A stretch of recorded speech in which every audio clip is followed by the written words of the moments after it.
What's up? Hey, it's Dominic D'Angelo. It's Rumor and Innuendo. It's a Thursday, and we're back. I'm with Mr. Robert Karplis, WD Creative _ish. Robert, I was locked out of my apartment yesterday. I finally got back in. Yesterday you were a man on the street. Today you sound like a man on the street with your weird handheld microphone here. You're back to your late '80s Today Show. You're a regular Bryant Gumbel. Ooh, I'll take it. Yes, we'll say hi to the fine folks joining us live. Yes. E says, "What's up? I'm so excited. Fonzie was live last night, and today RVD is going live. I was actually talking about Fonzie last evening.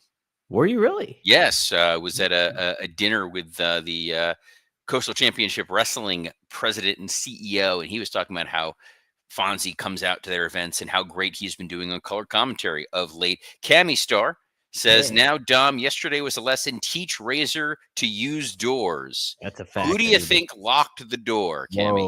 Whoa. What a swerve, bro! It was the Whoa, the cat, cat did it. bro. It was Cat Hall. He turned on him. He was an insider. Now he's an outsider, Cat. Oh, It's my God. provocative." Jeff Henninger says, "Hello, R&I. There was no Blue Chew ad read yesterday because Dom couldn't walk dick first into any room, being locked out of his apartment. That's true. If you find yourself locked out of your apartment, BlueChew.com, promo code rumor." Yeah. Uh, Wrestling Old Head says, "Good day to you all, R&I." Thank you. Lou 4237 says, "Previously on R&I, Dom was locked out of his apartment. Was he able to regain access to his domicile? Let's find out together on a very special rumor and innuendo." What I learned, what I love is this StreamYard gimmick. For whatever Uh-huh. reason, I can't sign in, and used to be able to push record and do the whole thing. Don't have the approvals anymore to do it, which is why I wasn't just here on my own talking Right. all things wrestling. Stand by one moment. Marty has uh encountered an intruder and Robert is taking care of it. That was pretty funny seeing Marty in the background like that. I was like, wow, there's Marty. But yes, Johnny Disco says, good day. R and I made it live today. Good to have you, Johnny Disco. Alt Jake, Gumble to Gumble. That's right, Gumble to Gumble. And damn it, Dom changed it to Dawn. Yeah, it's okay. It changed it. I get it. I knew what you meant. It's okay. Robert, welcome back. Oh, you're muted. Someone dropped me off a spare key to your apartment just in case this happens Oh, to you again, I need all the so help I can get. we can get you back in. I love the amount of vitriol and hatred you were getting on the internet yesterday for being locked out of your Dude, it apartment. was the comment section was so funny. When I went back and looked, like when I got back into the apartment, it was like looking at the comments. There was some clever stuff being said. Dude, I was more mystified. I love that the only forbidden door is the one to your home. Yeah, they were there, baby. But hey, we're back. We got some things to talk about, Robert. I guess we'll start off with Dynamite first. Initially, we had an interview I was going to cover, but we can do that later on. Let's cover the interview. You want to do that first? Yes. Let's do it I'm then, a Robert. whore for chronology. Okay. And Dynamite, here's the thing. Dynamite was a 3-hour program. Myself and Scott Chaplin actually just broke down segment by segment for our working stiff, all 3 hours of Dynamite. God bless you. It was laborious. Yes, it was. But yes, but I wanted to talk about the Tony Marie Khan Ariel Helwani interview. Yes. Simply because, so it's clear they don't like each other, or they didn't like each other based on prior interactions. Ariel Helwani is a journalist. He's an actual journalist, not to be confused with. Excuse me? Who? I'm glad you're pointing the other way. No, the way that my screen looks, it looks like I'm pointing directly at you. But you're not. The universe knows I'm a good journalist. Sure. So Ariel Helwani is going to ask pointed, serious questions. And I guess part of the issues before was he felt Tony Khan had obfuscated him on some questions. And I think one was about whether or not he had met Nick Khan, and he wasn't getting a clear answer. And this is not to get lawyery for a moment, but when you're preparing somebody for a deposition, you like to think about what type of questions are going to be asked. You prep your guy in advance. And the thing is, you don't want to lie. You don't want to be inconsistent. You can answer questions. You can answer questions in a vague way. But if you say something that's untrue, someone's going to drill down on it. A journalist is going to do that, another attorney. And the way that Tony Khan performed yesterday or 2 days ago at this point on Ariel Helwani's podcast was very much like a guy on the stand nervously hoping no one was going to ask him a gotcha question. It had a little bit of that, didn't it? It sure, like with certain aspects of things. Let's get into some of the topics. What were some big takeaways? Oh, Dom took himself away. This is real life, guys. This is what happens when you're working with Dominic D'Angelo. He was there, he clicked a button, and now he's gone. Now he's back. Now I'm back. I don't know what happened. Man, we know what happened. We all know what happened. It's a Dominic D'Angelo Tuesday here on a Wednesday episode of Rumor and Innuendo. So I had the notes up, and then I closed them away because I went to go see if you were still alive. I'm alive, everyone. Don't worry. I don't know necessarily worry is the phrase. So we can go in order. You kind of wrote a lot of the bullet points here. Yeah. I think the biggest takeaway was Tony was behaving very safe. He was very well behaved. We haven't gotten, I think Scott pointed this out when we were talking, we haven't gotten the snarky, mean Tony Khan tweets in a while. Right. He's trying very hard to be sort of a mature, responsible adult, which is the least fun reason to be a wrestling promoter. Like, absolutely. When you're a wrestling promoter, you get to be a goof. You get to be an imbecile. See, McMahon, Vince, McMahon, Stephanie, McMahon, Shane, Heyman, Paul, Bischoff, Eric, Carter, Dixie, Russo, Vince. Bro, he never owned a company. He wasn't the promoter. He was just the guy holding the pen. I would never want to run a wrestling company, bro. I use a quill. It was a peacock.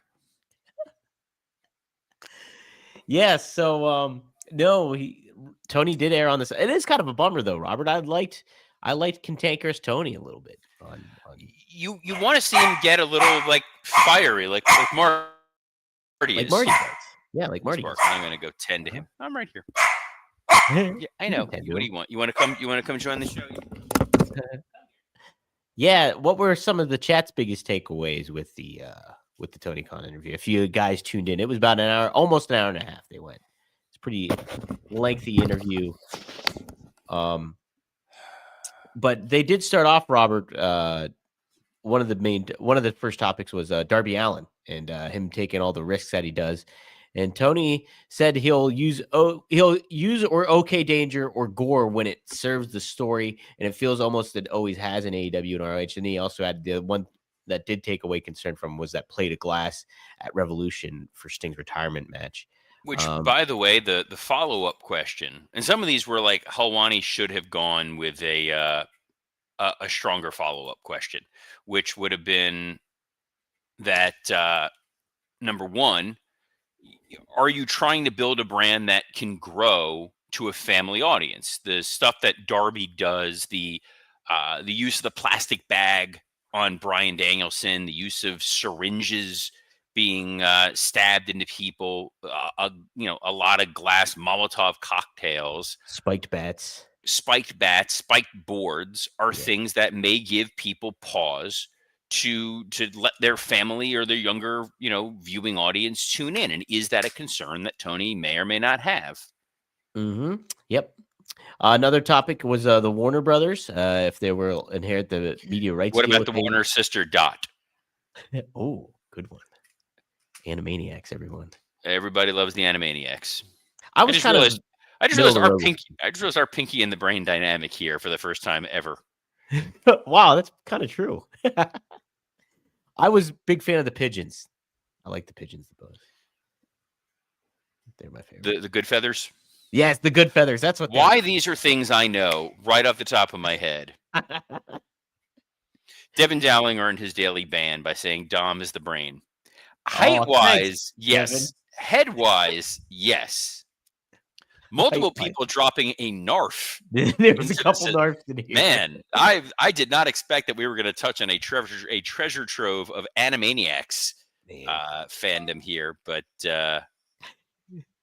this anyway, The Warner piece was that whoever buys Warner will inherit the media rights deal, which is interesting. But what was also laughably funny was when they're talking about the media rights deal, and we teased that what he was going to say, that he was going to pivot everything to how great they're doing in the demos.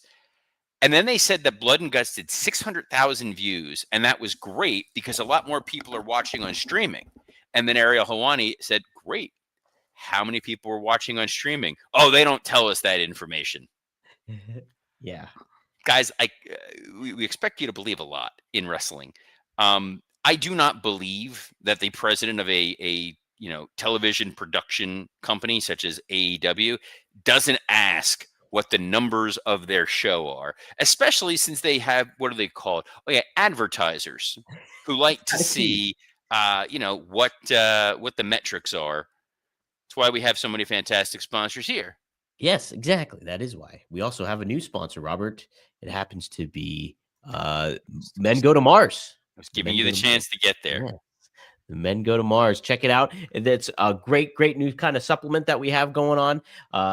It's for testosterone. So if it's different than the usual TRT that you can usually get. It brings back energy if you feel lethargic. Guys my age and Robert's age, we're getting to this point where it's this kind of much lower T than what we're usually used to. It's a lot more tired, different aspects like that. Well, the Mars brand here, they will help you out and in a good natural way too. So there's plenty of they give you a bunch of supplements that you can take, and ultimately we have a great deal for our listeners here today too. At I am excited. I will say I'm excited. They send us the supplements. I didn't want to start taking it before I was leaving on my cruise right, because I didn't want to interrupt while I was away at sea. But now that I'm back, obviously we've talked about it on here.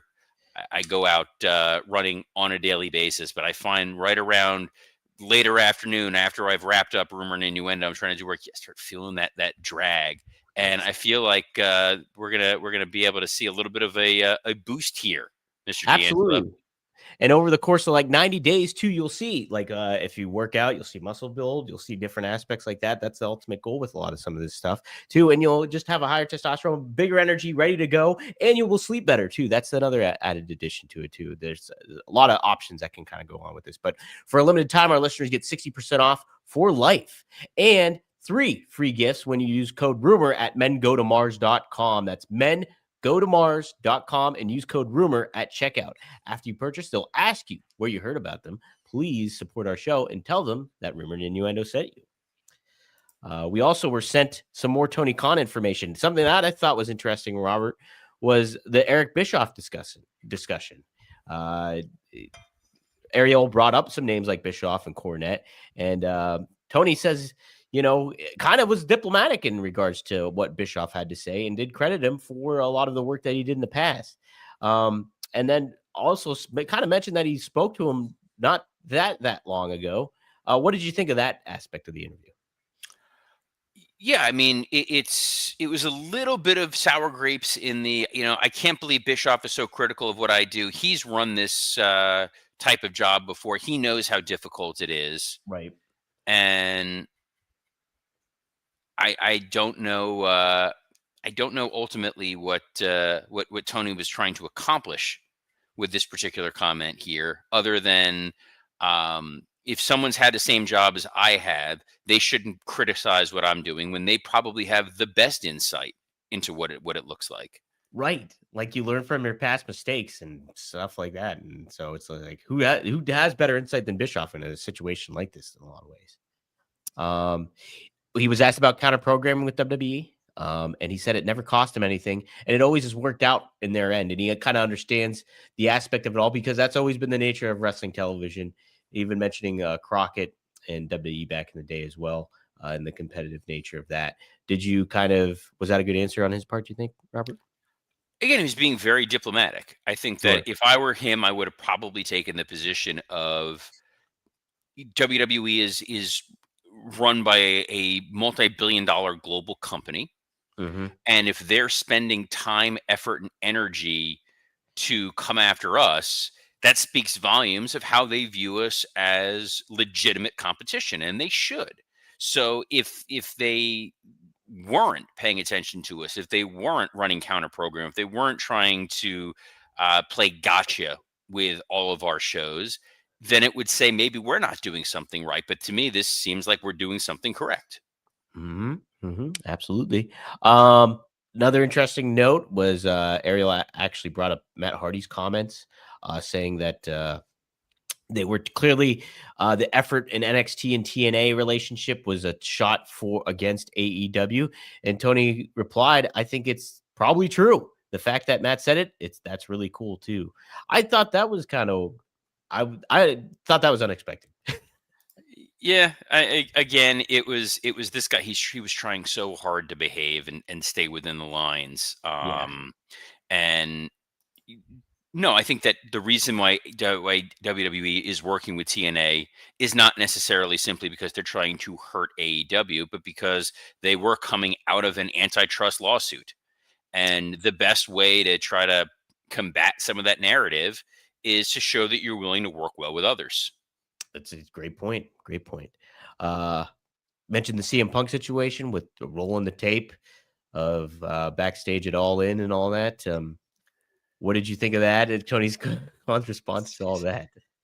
This whole like, oh, I don't have any ill will towards Phil, and I hope that we can, find a way to get together. And I aired the footage, and it did great ratings. It's like, well, yeah, you had a moment of gotcha TV that made you look pretty amateurish, and the idea of, well, I disagree with Punk's narrative of what happened, then you had a forum, and you can't hide behind the, well, there's NDAs and all that.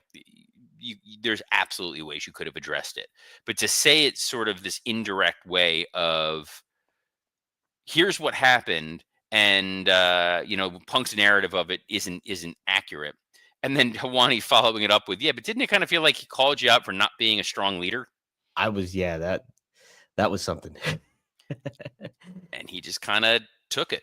He said Again, fair to the opinion. Everybody has a right to their opinion. He's saying I everyone don't has care. their own Yeah. opinion. That's great. Opinions are like D'Angelo's. We all have one. Hey, we do. Hey, Hey. you got a D'Angelo. Yeah, well, something that was very funny was when they brought up the Cody Rhodes, Ricky Starks, CM Punk, Jade Cargill picture. Yes. And again, it would have been an opportunity for Tony to be like, hey, this was a big moment for your company and a big night where these folks are winning titles. And rather than celebrating them, you're taking yet another pot shot at us. Boy, we must live rent free in your heads. Man, yeah, that would have been a heck of a response from him. Instead, it was kind of reminds me of that time that we took a picture with Cody and Mox and put that up there because they both worked at WWE. Yeah. Oh, God.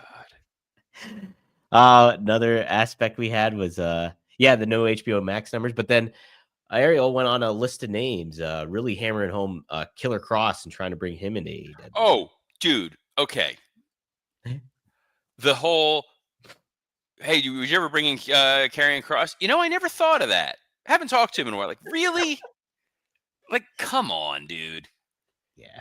I also love when he was talking about the Bischoff stuff and why these old promoters talk about him. He's like, because we're news, because we happen every week. Yeah, you're a national wrestling television show. People are going to talk about what you're doing. If you weren't giving them anything to talk about other than, this is the best type of show, this show is amazing, this is incredible, which was kind of what Meltzer was doing in the early parts of AEW. Mm-hmm. Yes, it's not going to get clicks, but it's not like people have to work very hard to manufacture reasons to find fault with AEW. But at the same time, we want AEW to be successful. And Tony did kind of acknowledge there were definitely some footfalls. There were some decisions that he said I made that I went against my gut instinct. Mm-hmm. And I've really taken the time over the last year to try to think through what I'm doing. And the product right now, for the most part, feels at least more well plotted. That's a good way to put it. Yes. Certainly a lot that still can be done, but yeah, you definitely do see a little development in it. One of the sobering names that got brought up was Adam Cole. It really sounded like Adam Cole is probably done with wrestling almost, Robert. It definitely did sound like that where he's at right now in terms of his physical health is that he's not going to be entering the ring again. Mm-hmm. And I genuinely hope that we don't see Adam Cole wrestle again, because it feels like there are very serious consequences that he's continuing to face. And you Mhm. don't want him to be in a situation where it materially impacts the rest of his life simply to get one more match. And Absolutely. Tony's saying, look, Adam Cole is good on commentary. He's good working in the back. Like, he's a guy who's going to have a job. Follow that instinct. Go down that path. We've seen it work successfully for Corey Graves as a guy Absolutely. who said, you know what, let me pivot from front of house to the office. No, Gorilla Monsoon, Jesse Ventura. These are Yeah. guys who got significant longevity while backstage. Wrestling All Hit says, not to say Vince was right back then, but now Adam Cole should be a manager. What there's I mean, yeah, certainly it makes you think about that. Absolutely. I mean, Um, Keith Lee is on the roster. True that. The another name, Miro. This one sounded like Tony was a little upset about. Yeah, this was. I have my opinion on what to do with Miro. Miro has his opinion. He's entitled to his opinion. I'm entitled to mine. We both have D'Angelo's, and that's okay. And cool. Cool, cool.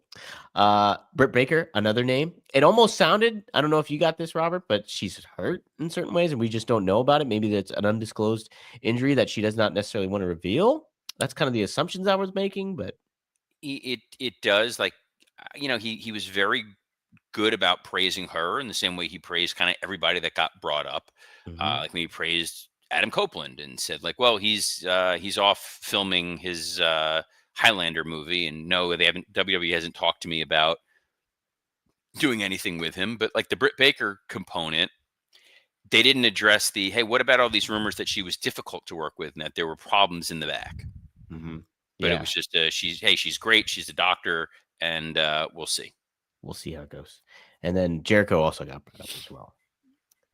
That'll Which be again was another great non-answer, and it was a fine non-answer. It was, we'd love to work with Chris, we'd love to continue to work with Chris, we think the world of Chris, and we'll see. So, like, why tip your hat otherwise? Yeah. When it comes to the overall interview of it, I thought like I always kind of think about like, when you do get the negative opinions that were talked about in certain ways, like a Cornette and some other personalities out there. Uh Tony, the face that he put on there was a positive face for AEW, and it did make you feel good. I thought it made me feel better about AEW. I will say, like, I did have some criticisms with Dynamite after the fact once I watched it. But overall, kind of what to you were saying is like you do see it it's plotted out a little bit better. 3 hours is a long time to have a show. A 3 hour wrestling show is always going to be long, especially because I feel like on Dynamite last night they leaned a lot on the old Saturday night's main event. Like, Mhm. here's a backstage promo with guys who are just yelling at a camera. We saw it with Right. Rogito, we saw it with FTR, we saw it with Kenny Omega and Jurassic Express. I did like the Pac filmed pre-tape. That had a nice look to it, but then it Mhm. still made you wonder, why the hell are we seeing Pac versus Darby on a pay-per-view? Yes, yeah, because I completely forgot about that match. And then too, I know this was probably something you'd take exception with was Kyle O'Reilly and John Moxley are going to be having a no holds barred match at Full Gear. On top of, there's also a no DQ match on the card for that one too. I can't remember Well, what the we'll preview. We'll definitely preview Full Gear. But what we talked about last week with Blood and Guts Mhm. was one of two negative scenarios. Either one, Kyle O'Reilly was going to be responsible for John Moxley being ousted from the Death Riders, which would have Mhm. been such a letdown. Or number two, Blood and Guts was going to happen, and then the next week everyone was going to show up as if nothing happened. And And sure that's what enough, here came Moxley and Claudio as a team, healthy as horses, to go wrestle Orange Cassidy and Roderick Strong. Maybe Blood and Guts didn't happen. Maybe we hallucinated it. that's the only. It seems like they're punting maybe for Full Gear before all the dissension takes place. But how long? How many more times are you going to punt this ball? Like, Well, that's a Lucy and Charlie Brown kind of question. definitely is that. Big takeaway. I really liked Ricochet's opening promo and the match thereafter. Short and sweet, but it was fun. It was a fun Didn't match. didn't love beating Ricochet that quickly, which You didn't? makes me think maybe he's winning the national title. But Yeah, that's a good point. if it was long promo, quick spear, pin, fine. Yeah, Don't make it a match where the demand are out there and they're all interfering, and then Lashley still gets the win. It that's winds up true kind of too. burying Ricochet more than they probably needed to do it. I don't Mhm. mind quick pin, but it should have been quick pin. You didn't need to have any kind of match. I'm with you on that. With you on that. We also had Kenny Omega making his return, and the uh, kind of apprehensive Young Bucks in certain ways as they teamed with Josh Alexander as they took on Skyflight, which I did not know was a faction. Didn't know it was a faction. They're also different than the CMLL 6-man tag champions, It's which are called like the Sky something or other. oh my gosh, too many Sky stuff. A lot of Sky stuff. Good match, very enjoyable Mhm. match. I still cannot understand why the Young Bucks are even remotely hesitant to join the Don Callis family. They're all heels. They've all taken out Kenny Omega as well as other people in violent and horrific ways. Yep. They need the money. They need the accolades. Don is giving them the money and the accolades And an entrance. and an entrance. Why is this a bad thing for them narratively speaking? Right? Where's the reluctance coming from exactly? I mean, Can't really figure it out. Also, didn't Jack Perry get banished as the scapegoat and was off in Japan and was going to declare war on everyone, and now he's just back as happy-go-lucky Jungle Boy? he's like the shovel guy from Home Alone, but a lot younger. How dare you? That's That is all my I can that think is my about. that is my Thanksgiving day movie. Is it Home Alone? Home Alone. The Thanksgiving that is my Thursday night tradition. Wow. So for years, NBC would air before Black Friday. They would air Home Alone. It was like 3, 4 Mhm. years in a row. It was always sponsored by Sears to try to promote their Black Friday sales. So after Thanksgiving dinner, we'd sit and watch Home Alone. So to this day, night before Thanksgiving, Planes, Trains, and Automobiles. Night of Oh, Thanksgiving, it's Home Alone. how about that? I like it. Yes. And Home then Alone's such a great movie. Home Alone's a great movie. And then Christmas time is obviously it's an Alan Rickman Christmas. Ooh, do you do like Love Actually and stuff then too? Love Actually and Die Hard. Wow, wow, that was great too. I thought the tribute to Bob Caudle was really nice. That was a sweet moment. That was a nice little thing for Tony. Mm-hmm. Then we had Speedball Mike Bailey taking on Shelton Benjamin. Fun match. Really fun match. Give me a lot more of that. And Shelton and Lashley starting it out on the pay-per-view will be a hell of a lot of fun. That'll be a blast. Yes, very excited for that. We The had women's tag tournament matches were yes. fine. I'm just looking at my notes here. Tony and Mina beating Alex Windsor and Riho. Hey, Riho was on TV. Wow. And Megan Bain and Marina Shafir beating Ty Mello and Anna Jay. Mm-hmm.